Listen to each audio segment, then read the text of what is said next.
ಕುಂಭರಾಶಿಯವರಿಗೆ ನಮಸ್ಕಾರ. ಬರಲಿರುವ ಮಾರ್ಚ್ 6ರಿಂದ 9 ಈ 4 ದಿನಗಳು ತುಂಬಾನೇ ಮಹತ್ವಪೂರ್ಣವಾಗಿವೆ. ಯಾಕಂದ್ರೆ ಗ್ರಹಗಳ ಸಂಚಾರವು ಜೀವನದ ಪ್ರಮುಖ ಅಂಶಗಳ ಮೇಲೆ ಹೇಗೆ ಪ್ರಭಾವ ಬೀರಲಿದೆ ಅನ್ನೋದನ್ನ ತಿಳಿಯೋ ಸಮಯ ಇದು. ಬನ್ನಿ, ಈ ಒಂದು ವಿಶೇಷ ವಿಶ್ಲೇಷಣೆಯಲ್ಲಿ ಎಲ್ಲವನ್ನೂ ನೋಡೋಣ. ಹೌದು, ಈ 4 ದಿನಗಳ ಪಯಣ ಹೇಗಿರಲಿದೆ? ದಾರಿಯಲ್ಲಿ ಕೆಲವು ಸವಾಲುಗಳು ಇರಬಹುದು, ಆದರೆ ಜೊತೆಯಲ್ಲೇ ಕೆಲವು ಅದ್ಭುತ ಅವಕಾಶಗಳು ಕಾದಿವೆ. ಆ ದಾರಿಯಲ್ಲಿ ಮುಂದೆ ಸಾಗಲು ಬೇಕಾದ ಪ್ರಮುಖ ಮಾರ್ಗದರ್ಶನ ಇಲ್ಲಿದೆ. ಇದು ಕೇವಲ ಒಂದು ಸಾಮಾನ್ಯ ಜಾತಕ ಅಂತ ಅಂದ್ಕೋಬೇಡಿ. ಯಾಕಂದ್ರೆ ಶನಿ, ಗುರು, ಶುಕ್ರ ಹಾಗೆ ಚಂದ್ರನಂತಹ ಶಕ್ತಿಶಾಲಿ ಗ್ರಹಗಳು ಒಟ್ಟಿಗೆ ಸೇರಿವೆ. ಇದರಿಂದ ಜೀವನದ ಮೇಲೆ ಒಂದು ವಿಶಿಷ್ಟವಾದ ಪ್ರಭಾವ ಉಂಟಾಗಲಿದೆ. ಅಂದ್ರೆ ನಾವು ತೆಗೆದುಕೊಳ್ಳುವ ಪ್ರತಿಯೊಂದು ನಿರ್ಧಾರಕ್ಕೂ ಇಲ್ಲಿ ಹೆಚ್ಚಿನ ಮಹತ್ವ ಇರುತ್ತೆ. ಸರಿ, ಹಾಗಿದ್ರೆ ಮೊದಲಿಗೆ ಈ 4 ದಿನಗಳ ಕಾಲ ನಮ್ಮ ಭವಿಷ್ಯವನ್ನು ರೂಪಿಸಲಿರುವ ಆ ಪ್ರಮುಖ ಆಕಾಶಕಾಯಗಳ ಶಕ್ತಿಯೇನು ಅಂತ ಅರ್ಥ ಮಾಡ್ಕೊಳ್ಳೋಣ. ಇಲ್ಲಿರೋ ಕಾಂಬಿನೇಷನ್ ನೋಡಿ, ಎಷ್ಟು ಅದ್ಭುತವಾಗಿದೆ ಅಲ್ವಾ? ಒಂದು ಕಡೆ ಶನಿಯು ಶಿಸ್ತುನು ಮತ್ತು ತಾಳ್ಮೆಯನ್ನು ಪರೀಕ್ಷಿಸಿದ್ರೆ, ಇನ್ನೊಂದು ಕಡೆ ಗುರು ಜ್ಞಾನ ಮತ್ತು ಆತ್ಮವಿಶ್ವಾಸವನ್ನು ತುಂಬುತ್ತಾನೆ. ಜೊತೆಗೆ ಶುಕ್ರನಿಂದ ಸಂಬಂಧಗಳಲ್ಲಿ ಸಾಮರಸ್ಯ ಹಾಗೂ ಚಂದ್ರನಿಂದ ಭಾವನೆಗಳು ಮತ್ತು ಹೊಸ ಆಲೋಚನೆಗಳು ಇವೆಲ್ಲವೂ ಒಟ್ಟಿಗೆ ಸೇರಿ ಈ ಸಮಯವನ್ನು ಸ್ವಲ್ಪ ಸಂಕೀರ್ಣ ಅಂತ ಅನ್ಸಿದ್ರೂ ಖಂಡಿತವಾಗಿಯೂ ಒಳ್ಳೆ ಫಲ ಕೊಡ್ಲಿದೆ. ಸರಿ, ಈಗ ವೃತ್ತಿಜೀವನ ಮತ್ತು ವ್ಯವಹಾರದ ಕಡೆಗೆ ಗಮನ ಹರಿಸೋಣ.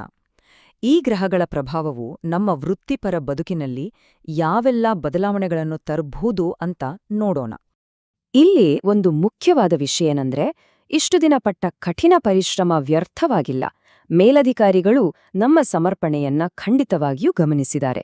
ಅದಕ್ಕೆ ತಕ್ಕ ಪ್ರತಿಫಲ ಸಿಗುವ ಸಮಯ ಈಗ ಹತ್ತಿರ ಬಂದಿದೆ. ನೋಡಿ, ಈ ಟೈಮ್ಲೈನ್ ವೃತ್ತಿಪೂರ ಯಶಸ್ಸಿನ ಹಾದಿಯನ್ನೇ ತೋರಿಸ್ತಾ ಇದೆ. ಮಾರ್ಚ್ 6 ಮತ್ತು 7ರಂದು ಕೆಲವು ಹೊಸ ಜವಾಬ್ದಾರಿಗಳು ಬರ್ಬೋದು. ಸ್ವಲ್ಪ ಒತ್ತಡ ಅಂತ ಅನಿಸಿದ್ರೂ ಅದು ನಮ್ಮ ಖ್ಯಾತಿಯನ್ನೇ ಹೆಚ್ಚಿಸುತ್ತೆ. ನಂತರ ಮಾರ್ಚ್ 8ರಂದು ಒಂದು ಪ್ರಮುಖ ಮೀಟಿಂಗ್ ಇದೆ. ಅಲ್ಲಿ ನಮ್ಮ ಆತ್ಮವಿಶ್ವಾಸವೇ ನಮಗೆ ಗೆಲುವು ತಂದುಕೊಡುತ್ತೆ. ಕೊನೆಗೆ ಮಾರ್ಚ್ 9ಕ್ಕೆ ಒಂದು ಸಣ್ಣ ಯಶಸ್ಸು ಸಿಗಲಿದೆ. ಇದು ಮುಂದೆ ಬರಲಿರುವ ದೊಡ್ಡ ಗೆಲುವಿನ ಮುನ್ಸೂಚನೆಯಷ್ಟೇ. ಒಂದು ಮಾತು ನೆನ್ಪಲ್ಲಿರ್ಲಿ, ಈ ಸಮಯದಲ್ಲಿ ತಾಳ್ಮೆ ಮತ್ತು ಸ್ಪಷ್ಟತೆನೇ ನಮ್ಮ ದೊಡ್ಡ ಶಕ್ತಿ. ಯಾವುದೇ ಕಾರಣಕ್ಕೂ ಆತುರದ ನಿರ್ಧಾರಗಳು ಬೇಡ, ಯಾಕಂದ್ರೆ ಅದು ದಾರಿ ತಪ್ಪಿಸ್ಬೋದು. ಹಾಗಾಗಿ ಪ್ರತಿಯೊಂದು ಹೆಜ್ಜೆಯನ್ನು ಎಚ್ಚರಿಕೆಯಿಂದ ಇಡೋದು ತುಂಬಾನೇ ಮುಖ್ಯ. ಈಗ ಹಣಕಾಸಿನ ವಿಚಾರಕ್ಕೆ ಬರೋಣ. ಇಲ್ಲಿ ಸಮತೋಲನ ಮತ್ತು ಎಚ್ಚರಿಕೆ ಇವೆರಡು ತುಂಬಾನೇ ಮುಖ್ಯವಾಗುತ್ತೆ. ಹಾಗಿದ್ರೆ ನಮ್ಮ ಆರ್ಥಿಕ ಸ್ಥಿತಿಯನ್ನ ಹೇಗೆ ನಿರ್ವಹಿಸಬೇಕು ನೋಡೋಣ ಬನ್ನಿ. ನೋಡಿ, ಇದೊಂದ್ ರೀತಿ ಎರಡೂ ಬದಿಯ ಕತ್ತಿ ಇದ್ದ ಹಾಗೆ. ಒಂದ್ ಕಡೆ ಹಳೆ ಸಾಲದ ಬಗ್ಗೆ ಒಳ್ಳೆ ಸುದ್ದಿ ಬರಬಹುದು, ಅಥವಾ ಎಲ್ಲೋ ನಿಂತುಹೋಗಿದ್ದ ಹಣ ವಾಪಸ್ ಬರಬಹುದು. ಆದ್ರೆ ಇನ್ನೊಂದು ಕಡೆ ಕುಟುಂಬದ ವಿಚಾರದಲ್ಲಿ ಅನಿರೀಕ್ಷಿತ ಖರ್ಚುಗಳು ಕೂಡ ಎದುರಾಗಬಹುದು. ಹಾಗಾಗಿ ಅನಗತ್ಯ ಖರ್ಚುಗಳನ್ನ ನಿಯಂತ್ರಣದಲ್ಲಿಟ್ಕೊಳ್ಳೋದು ಬುದ್ಧಿವಂತಿಕೆ. ಅದರಲ್ಲೂ ಮಾರ್ಚ್ 8ನೇ ತಾರೀಕು ಸ್ವಲ್ಪ ವಿಶೇಷ ಗಮನ ಇರಲಿ. ಹೊಸ ಹೂಡಿಕೆಯ ಅವಕಾಶಗಳು ಬಾಗಿಲ್ ತಟ್ಟಬಹುದು. ಆದ್ರೆ ಯಾವುದೇ ನಿರ್ಧಾರ ತಗೊಳ್ಳೋ ಮುಂಚೆ ಸಂಪೂರ್ಣವಾಗಿ ರಿಸರ್ಚ್ ಮಾಡಿ ಆತುರ ಪಡೋದು ಬೇಡವೇ ಬೇಡ. ಸರಿ, ವೃತ್ತಿ ಮತ್ತು ಹಣಕಾಸಿನಿಂದ ಈಗ ನಮ್ಮ ಗಮನವನ್ನು ವೈಯಕ್ತಿಕ ಜೀವನದ ಕಡೆಗೆ ತಿರುಗಿಸೋಣ. ನಮ್ಮ ಕುಟುಂಬ ಮತ್ತು ಪ್ರೇಮ ಸಂಬಂಧಗಳಲ್ಲಿ ನಕ್ಷತ್ರಗಳು ಏನ್ ಹೇಳ್ತಾ ಇವೆ? ಸಂಬಂಧಗಳ ವಿಚಾರದಲ್ಲಿ ಈ ದಿನಗಳ ಪ್ರಮುಖ ಪಾಠ ಏನ್ ಗೊತ್ತಾ? ಅದು ಮುಕ್ತ ಸಂವಹನ. ಮಾರ್ಚ್ 6ರಂದು ವಾತಾವರಣ ಚೆನ್ನಾಗಿರುತ್ತೆ. ಸಣ್ಣಪುಟ್ಟ ತಪ್ಪು ತಿಳುವಳಿಕೆಗಳನ್ನ ಸರಿಪಡಿಸ್ಕೊಳ್ಬಹುದು. ಆದ್ರೆ 7ನೇ ತಾರೀಕು ವಿಶೇಷವಾಗಿ ಹಿರಿಯರ ಜೊತೆ ಸ್ವಲ್ಪ ತಾಳ್ಮೆ ಇರ್ಲಿ. ಸಂಗಾತಿಯ ಬೆಂಬಲ ಸಿಗಲಿದೆ, ಅವರ ಸಲಹೆ ಕೇಳಿ. ಇನ್ನು ಹೊಸ ಸಂಬಂಧಗಳು ಶುರುವಾಗಬಹುದು, ಆದ್ರೆ ಆತುರ ಬೇಡ. ಕೊನೆಯದಾಗಿ ಭಾವನೆಗಳನ್ನು ನಿಯಂತ್ರಣದಲ್ಲಿಟ್ಕೊಳ್ಳಿ. ಸಣ್ಣ ವಿಷಯಗಳಿಗೆಲ್ಲ ಜಗಳ ಬೇಡ. ಆರೋಗ್ಯದ ವಿಚಾರದಲ್ಲಿ ದೊಡ್ಡ ಸಮಸ್ಯೆಗಳೇನೂ ಕಾಣಿಸ್ತಾ ಇಲ್ಲ. ಆದ್ರೂ ಮನಸ್ಸು ಮತ್ತು ದೇಹದ ಸಮತೋಲನವನ್ನು ಕಾಪಾಡಿಕೊಳ್ಳೋದು ತುಂಬಾನೇ ಮುಖ್ಯ.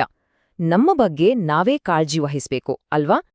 ಹೌದು, ಚಂದ್ರನ ಪ್ರಭಾವದಿಂದ ಈ ಅವಧಿಯ ಮಧ್ಯದಲ್ಲಿ, ಅಂದರೆ 7ನೇ ತಾರೀಕು ಸ್ವಲ್ಪ ಮಾನಸಿಕ ಒತ್ತಡ ಜಾಸ್ತಿಯಾಗಬಹುದು. ಹಾಗಾಗಿ 8ನೇ ತಾರೀಕು ವಿಶ್ರಾಂತಿಗೆ ಆದ್ಯತೆ ನೀಡಿ.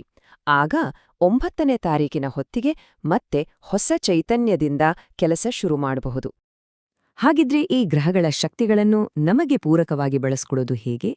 ಅದಕ್ಕೆ ಕೆಲವು ಸರಳ ಆಧ್ಯಾತ್ಮಿಕ ಅಭ್ಯಾಸಗಳು ಸಹಾಯ ಮಾಡಬಲ್ಲವು. ಇವು ಮನಸ್ಸಿಗೆ ಶಾಂತಿ ಮತ್ತು ಸಮತೋಲನವನ್ನ ತರ್ತಾವೆ. ಈ ಸರಳ ಅಭ್ಯಾಸಗಳನ್ನ ನಮ್ಮ ದಿನಚರ್ಯೆಯಲ್ಲಿ ಅಳವಡಿಸಿಕೊಳ್ಳೋದ್ರಿಂದ ನಾವು ಬ್ರಹ್ಮಾಂಡದ ಶಕ್ತಿಗಳ ಜೊತೆ ಒಂದಾಗಬಹುದು. ಇದು ನಮ್ಮ ಆಂತರಿಕ ಶಕ್ತಿಯನ್ನು ಹೆಚ್ಚಿಸಿ ಯಾವುದೇ ಸವಾಲನ್ನು ಎದುರಿಸಲು ಬೇಕಾದ ಧೈರ್ಯವನ್ನು ಕೊಡುತ್ತೆ.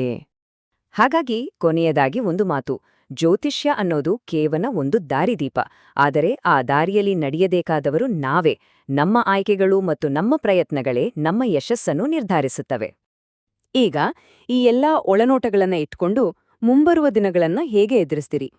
ಈ ಅದ್ಭುತ ಅವಕಾಶಗಳನ್ನ ಬಳಸ್ಕೊಂಡು ಜೀವನವನ್ನ ಇನ್ನಷ್ಟು ಉತ್ತಮಪಡಿಸ್ಕೊಳ್ಳೋದು ಹೇಗೆ? ಈ ಬಗ್ಗೆ ಯೋಚಿಸಿ.